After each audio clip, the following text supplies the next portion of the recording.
Good day. Kathy Mortensen here with Our Shared Humanity. And I'm continuing on this walk and journey that connects religion and science and through the Lord's Prayer. And I'm on the line. Forgive us our trespasses as we forgive those who trespass against us. And I'm going to continue with self-forgiveness. I ended up talking about self-forgiveness between um, and I want to continue that talk a little bit about self-forgiveness and forgiving ourselves for actions that go against who we really are, as well as actions that help us unfold what we value when our values change. And how do we know the difference between that? I want to talk about that a little bit. I'm going to start with a metaphor. A tree in spring does not hold guilt for not bearing fruit. It is not violating its nature. It is becoming its nature. Excuse me.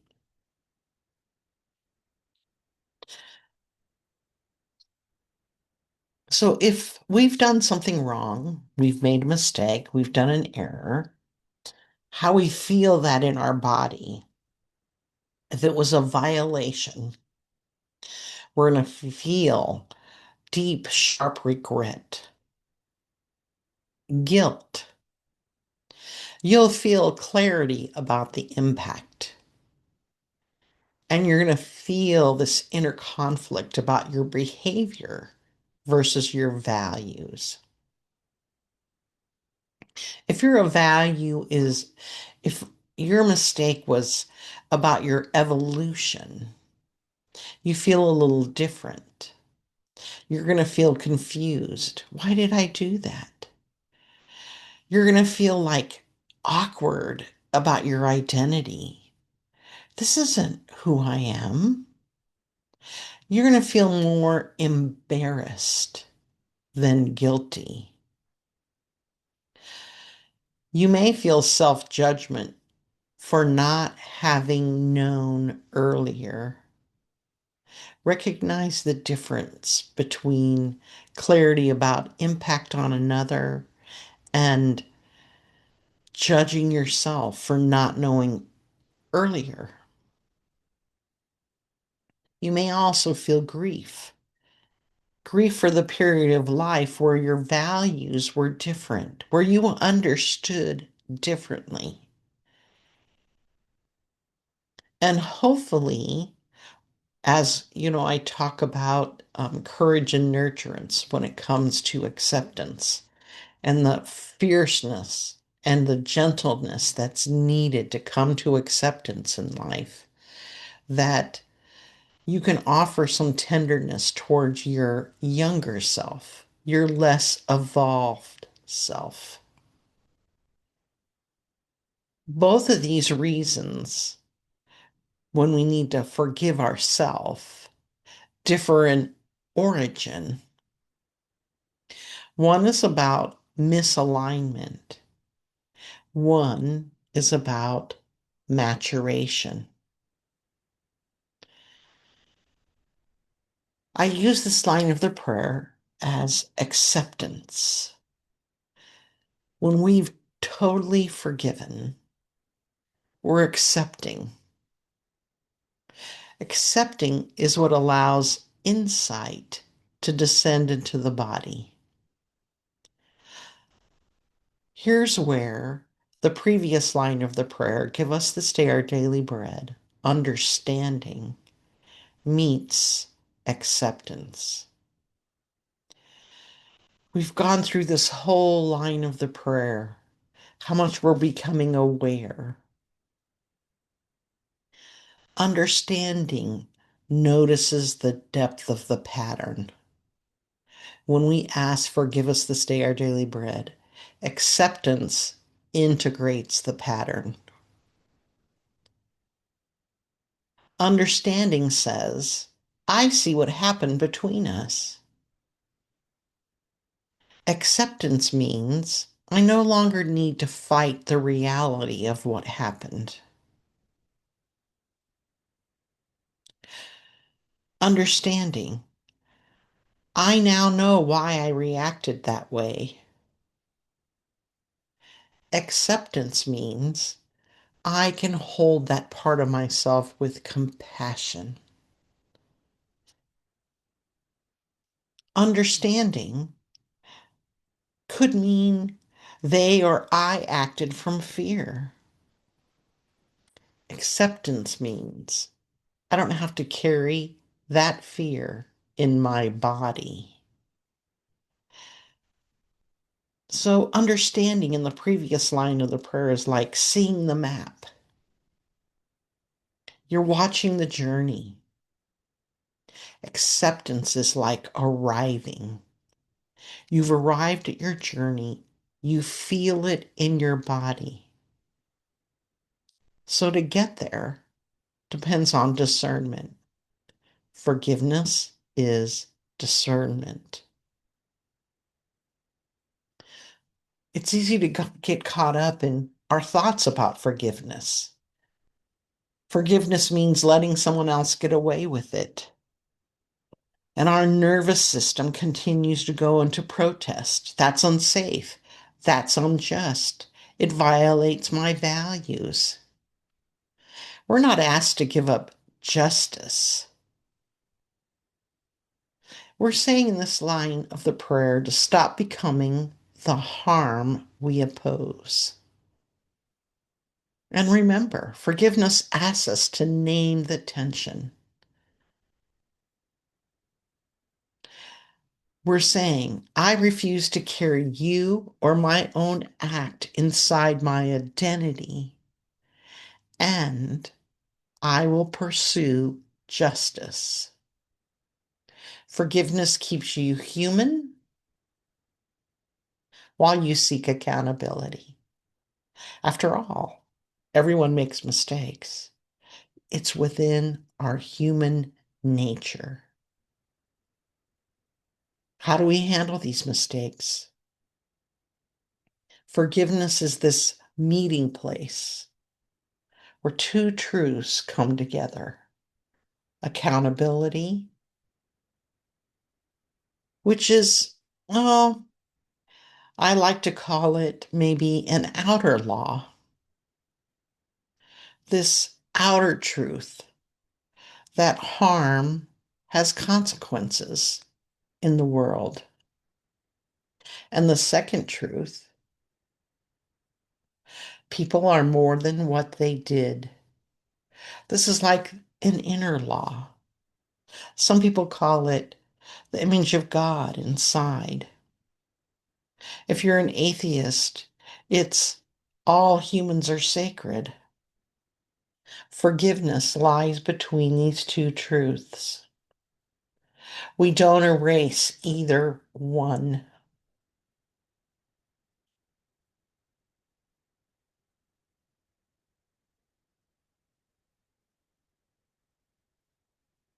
So for me, as the line of the prayer unfolds, the true depth of understanding when it comes to when you need forgiveness, when forgiveness is brought into the picture, understanding is not embodied in this instance until acceptance is embodied. Why is that? Because understanding is cognitive and acceptance is integrated. This is why awareness is layered. Understanding in this case, when we're seeking forgiveness for ourselves or for others, for an event, acceptance is a whole body event. It's a new thing that needs to be embodied. We can say, I understand what happened, but I still can't let it go.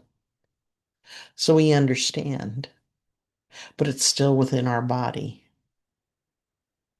We say, I know why they acted that way, but I don't feel any different.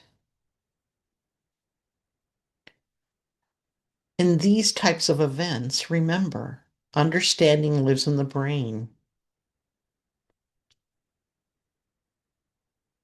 We can understand. I can understand how confusing it was and continues to be for my sister when you believe gayness is wrong or anyone in the LGBTQ community is wrong.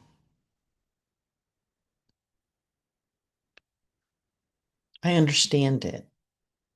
I also know I haven't fully accepted it yet because my nervous system still reacts. I'm still working on transforming my reactions to another's belief system. Remember, acceptance doesn't mean agreement. Acceptance is what allows insight to descend into the body. Acceptance integrates the pattern.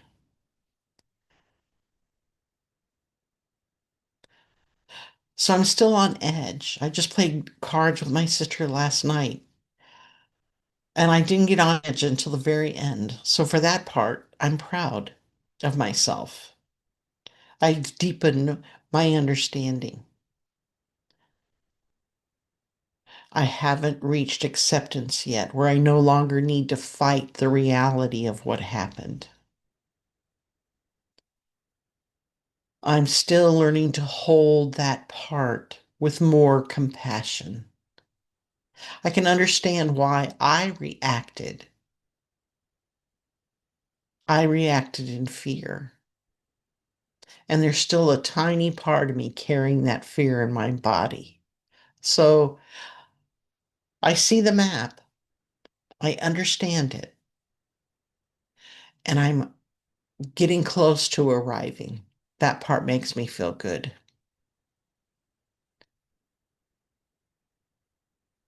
So remember, forgiveness, these two thoughts, courage and nurturance. We hold this tension. And when we're forgiving ourself, we're holding the same tension.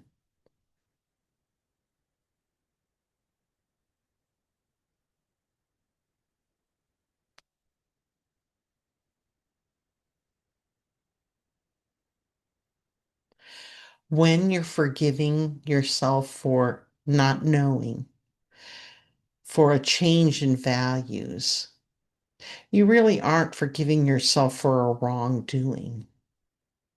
You're forgiving yourself for not yet knowing. In my experience in early childhood development, I did write my master's thesis on the emerging brain development at the time. And we really did view babies as empty slates versus being and known in need of emotional regulation. In the 80s and 90s, this began to emerge into parenting and care practice, and it took time. I can tell you my daughters, only one of my daughters has children, but my other daughter also cares for a dog. So I call that parenting. They're very much more insightful than I was in parenting.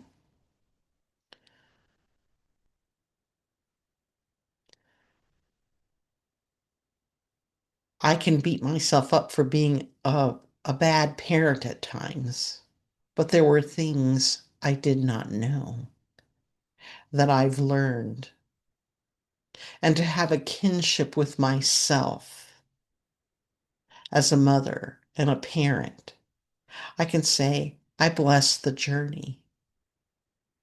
I welcome who I was and who I'm becoming.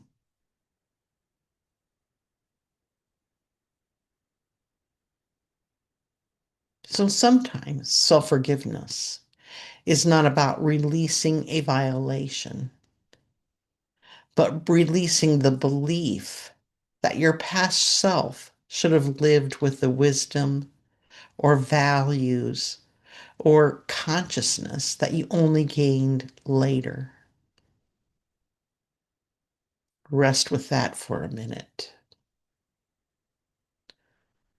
I've left the brain picture in because I wanted to just do a quick reminder about the thinking area of the brain, the prefrontal cortex, the anterior cingulate cortex, this place that is like a band around the front of our limbic system, and reminder that this ACC, anterior cingulate cortex, uh, is really uh, has a function, and its function is conflict recognition and resolution.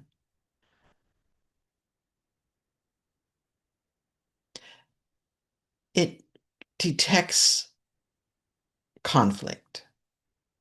It supports us in error correction. It supports us in mediating our emotions. This is what can pull us out of this default mode network. This default mode network um, is the place where we really aren't focused and engaged in the present moment on a task. It does create a sense of self, but this sense of self is in the past or the future. It serves a purpose to keep us from harm. It scans for problems, and it's beneficial when we look at our evolution, when you look through that point of view. We learn from our past and we anticipate future threats for our survival. But to get out of this default mode network, we need to not get lost in our story as we try to solve our problems. This is learning to be present with our pain as we feel it. When we think of mindfulness in this forgiveness journey, it mirrors what's occurring without distortion from the past.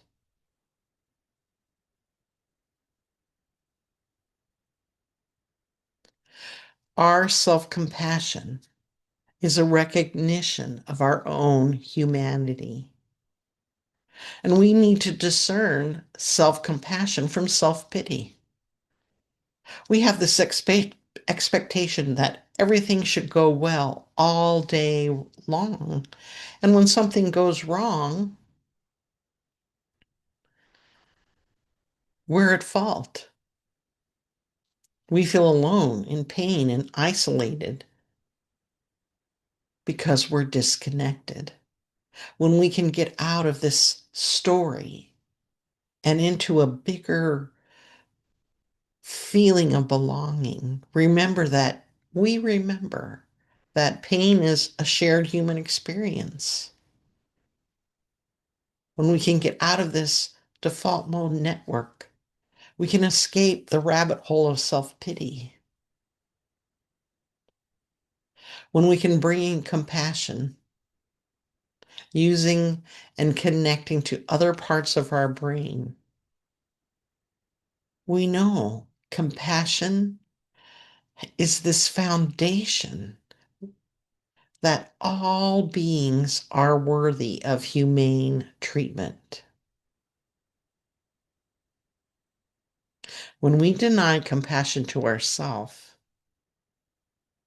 and just extend it to others, we undermine this interdependent whole of humanity. We're all in this together. If you've made a mistake, allow kindness to put a supportive arm around your shoulder. Allow this self-kindness to understand and accept, and to encourage ourselves to do better next time.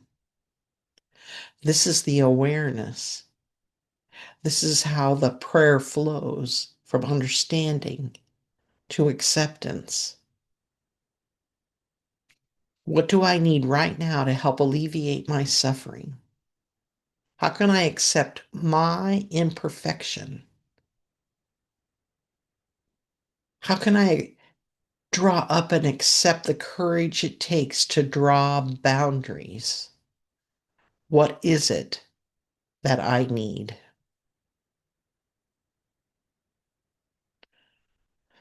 And again, a reminder, the last thing we learn is to forgive the self. And this is why Kristen Ness and her work and the work of Gilbert that I've built all of the compassion that I embed into the Lord's Prayer on. This is why compassion is the most liberating force. And tomorrow I'm going to do another one of Kristen Ness's meditations from her book, Fierce Self-Compassion.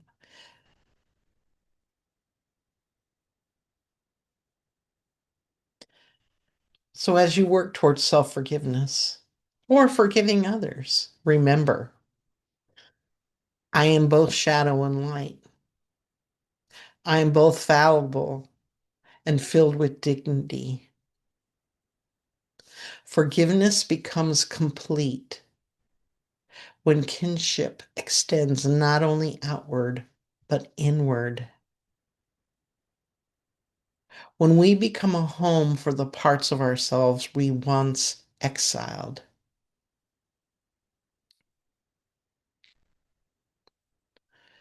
Forgiveness asks for another layer to deepen understanding.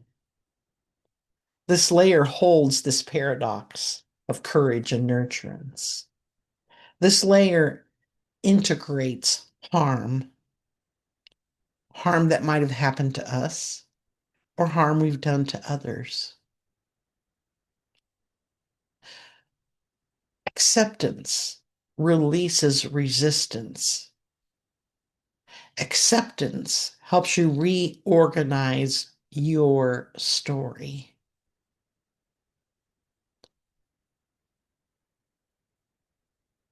My story that I told myself that I'm a bad mom.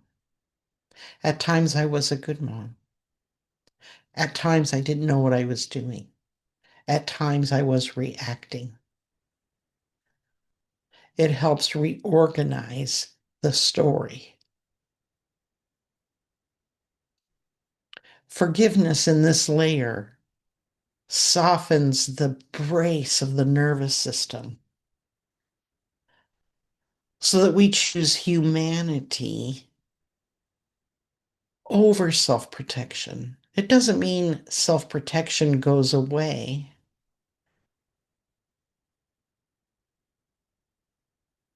We might understand why something happened, but when we forgive, we learn to say, I can live with this truth. I can live with it.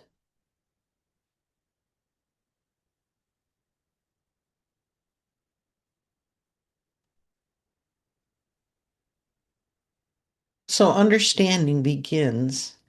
It's embodiment really in daily bread, where insight nourishes and strengthens. But in forgiveness, acceptance completes that embodiment by freeing the heart from resistance to what is. And I'm going to end with, again, linking this to the parable of the prodigal son. A reminder was a wealthy man who had two sons. One son took his inheritance and spent it all. The other son stayed and supported his father. And there are four parts to this. The younger son, it's like the part of us that makes harmful choices. We can reflect on that in our journey of forgiveness or self-forgiveness. And the second part, the elder son, the inner critic who withholds compassion.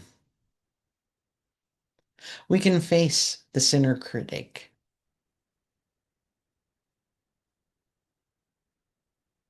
The other part, the father, the compassionate self, this part of us who's able to hold this paradox of both nurturance and courage, to accept accountability.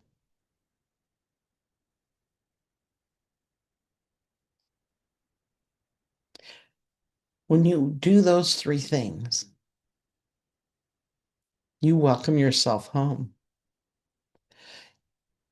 The inner law of you, this inner belonging is restored and you feel it within your body. You've integrated, it's more coherent.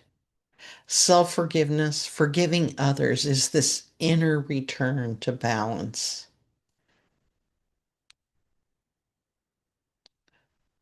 When we focus on the Father that's running the nervous system by choosing compassion over self condemnation,